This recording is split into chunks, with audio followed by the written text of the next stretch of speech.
faut mettre en place des offres, à la fois pour les petites et pour les grandes. Et donc, ça va être l'objet de votre présentation. Tout à fait. À vrai dire, Elio essaye de se positionner comme un référent pour aller chercher des solutions de financement sur des projets de rénovation énergétique. Alors, on intervient sur toute typologie de clients. Aujourd'hui, on est plus concentré sur la copropriété pour la présentation d'aujourd'hui. Donc, vous voyez, nous sommes un acteur national. Donc là, on est quand même plus concentré sur la zone Île-de-France avec les présentations du grand circuit.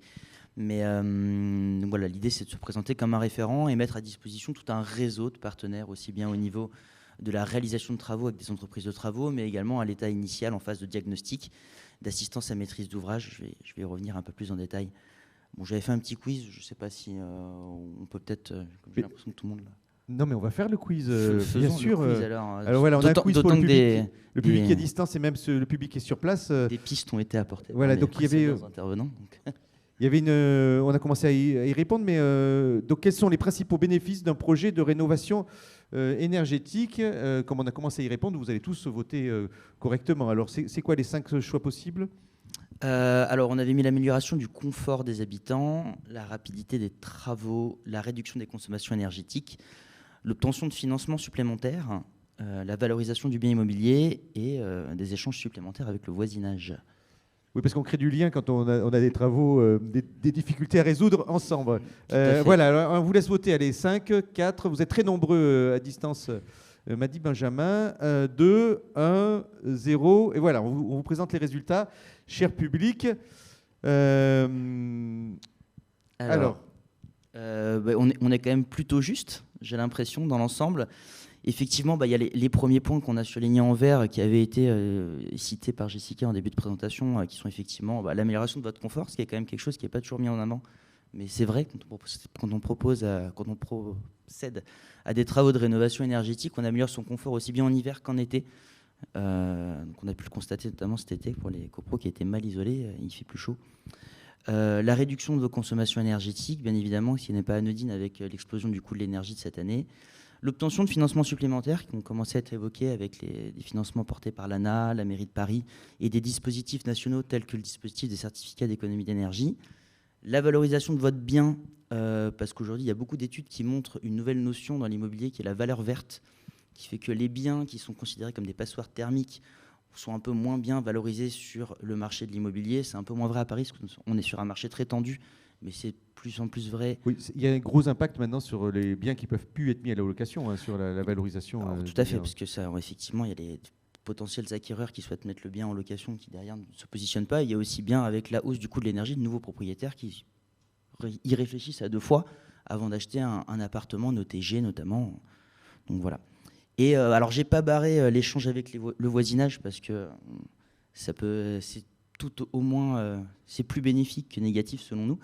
Mais pour autant, ça peut entraîner des problèmes parfois. Donc, on recrée du lien. On crée du lien, tout à fait. Merci pour ce quiz. Pardon. Alors voilà, pour continuer. Donc, effectivement, comme l'ont judicieusement dit tous les précédents intervenants, aujourd'hui, il y a la mise en place d'un montant d'aide sans précédent au niveau aussi bien pour le financement des travaux que pour la réalisation des diagnostics initiaux, qui sont quand même la première étape pour engager un projet de rénovation énergétique. Donc aujourd'hui, Elio, en tant que référent pour ses clients sur les sujets de maîtrise de l'énergie, a mis en place une offre via un réseau de bureaux d'études et d'architectes partenaires qui est conforme au cahier des charges mis en place par l'Agence parisienne du climat et l'ARC pour pouvoir bénéficier des subventions, notamment de 5 000 €. Le but de ce DTG, comme il a été expliqué judicieusement, et qui va permettre de répondre aussi bien à vos obligations vis-à-vis de la loi climat et résilience que pour envisager des projets de rénovation plus ambitieux, pour s'engager avec des projets de rénovation énergétique globaux, donc avec l'atteinte du fameux palier de 35% et moins aujourd'hui avec le nouveau programme mis en place par la mairie de Paris pour des programmes d'assistance financière des 15% d'économie d'énergie. Et donc, aujourd'hui, dans le cadre du cahier des charges de l'APC, il y a une étude d'ingénierie financière qui est demandée dans la réalisation de ce diagnostic, qui est la première étape, et c'est un vrai outil d'aide à la décision pour savoir OK, l'audit énergétique va nous dire quels sont les programmes de travaux envisagés, aussi bien soit des programmes de rénovation globale que du geste par geste, mais l'idée c'est de savoir combien ça va vous coûter. Et c'est un vrai outil à la décision derrière pour savoir si on s'engage dans ces programmes de travaux ou si on se cantonne à faire du geste par geste. Donc aujourd'hui, il y a tous les dispositifs d'aide qu'on vous a présentés précédemment. Et comme l'a expliqué Jessica, quand vous voulez engager vos projets sur une seconde étape, pour savoir si on va s'engager sur ces phases de travaux, il faut faire appel aujourd'hui à ce qu'on appelle un assistant à maîtrise d'ouvrage, qui est un prérequis fixé par l'ANA pour pouvoir bénéficier de MaPrimeRénov' copropriété. Donc je vous ai fait un petit listing des différentes aides auxquelles vous pouvez prétendre dans un projet de rénovation. Donc il y a toute la phase conception, donc les 5 000 € mis en place par la métropole du Grand Paris et la ville de Paris pour la réalisation du DTG qui inclut un audit énergétique. Il y a les 10 000 € dans la deuxième étape qui est pour la phase étude de la maîtrise d'œuvre qui ont été évoquées précédemment également.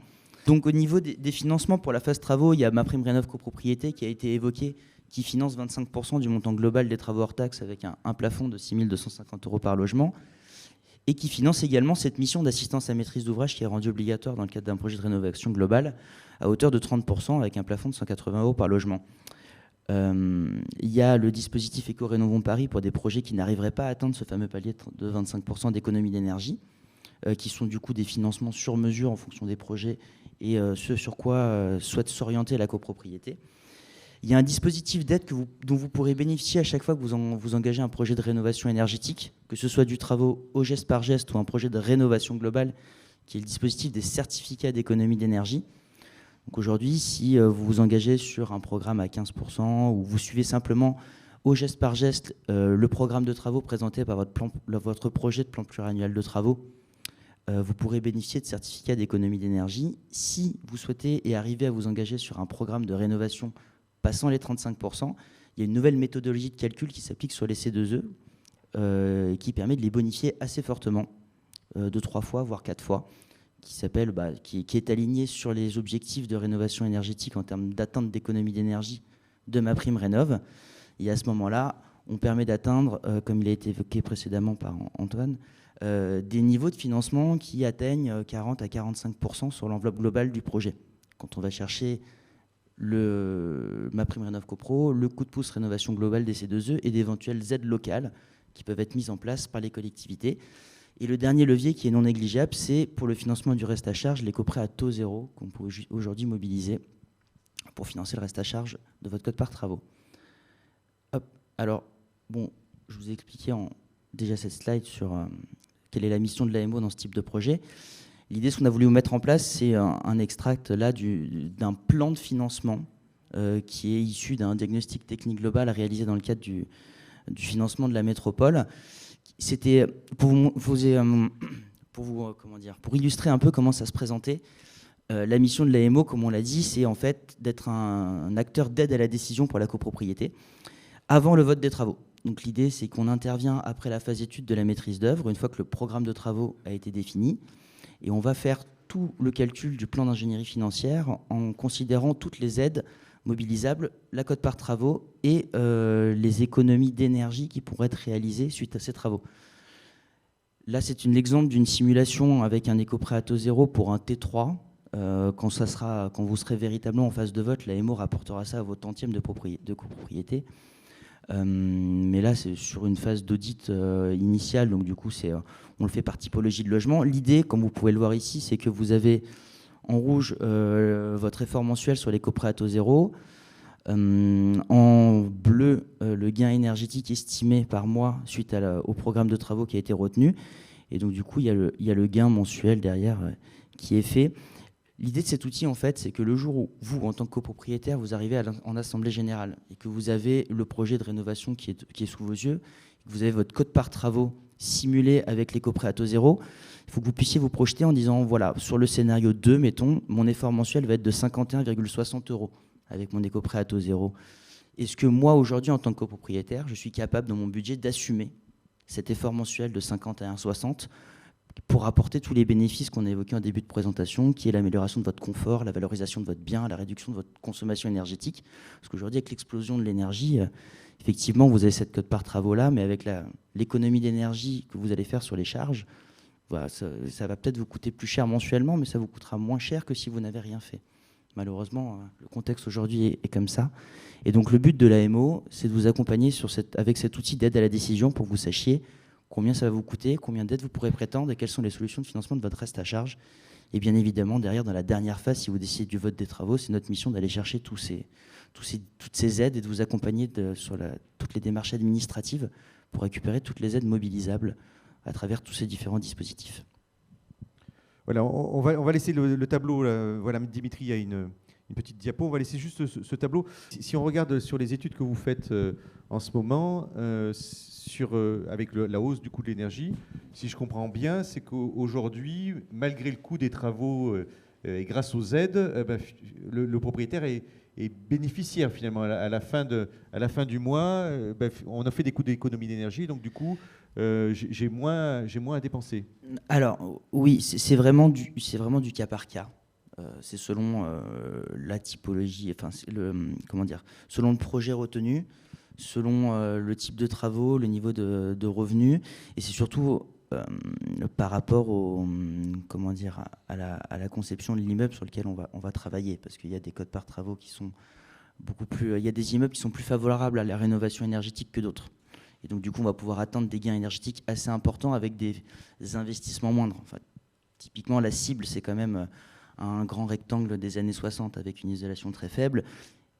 Pas beaucoup de balcons. Effectivement, là, le coût de la rénovation globale, notamment sur l'isolation des murs par l'extérieur, va être moins coûteuse que sur des immeubles avec des architectures très particulières, où là, tout de suite, on a le coût des travaux qui explose pour avoir un gain énergétique similaire.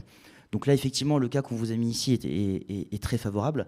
C'est malheureusement pas le cas pour toutes les copropriétés. Oui. On imagine l'immeuble haussmannien qui est plus compliqué à isoler. C'est notamment pour ça que je pense que la mairie de Paris a mis en place des dispositifs complémentaires, parce qu'effectivement, aujourd'hui, on s'est rendu compte que sur des immeubles classés haussmanniens, on ne peut pas faire tout ce qu'on veut en termes de rénovation énergétique. Le fameux palier de 25%, 35% est difficilement, voire impossible à atteindre. Et effectivement, il y a des spécificités à chacun des immeubles qui font que le projet va être plus ou moins bénéfique en termes de financement pour la copropriété. Donc vous accompagnez les copropriétaires, mais donc j'imagine les aides vont aux copropriétaires, mais il y a aussi peut-être des aides collectives qui vont à l'ensemble de la copropriété. Donc finalement, vous accompagnez les copropriétaires pour monter leur dossier, pour jusqu'au bout, jusqu'à récupérer ces aides-là. Tout à fait. Aujourd'hui, dans le cadre de toutes les aides qui sont mises en place, il y a le sujet principal, MaPrimeRénov', qui a été évoqué, qui finance les travaux à l'échelle globale de la copro sur le fameux pourcentage de 25%, mais il y a aussi des dispositifs particuliers qui sont prévus dans le cadre du dispositif MaPrimeRénov' pour les ménages qui sont modestes et très modestes, qui peuvent aller chercher des aides de 1 500 à 3 000 euros supplémentaires, si je ne me trompe pas. Et il y a également des bonus qui sont prévus si on arrive à sortir d'une étiquette passoire thermique pour le bâtiment, et également des bonus prévus pour l'atteinte d'un bâtiment BBC, donc étiquette A ou B, qui sont de 500 euros supplémentaires par logement. Merci Dimitri.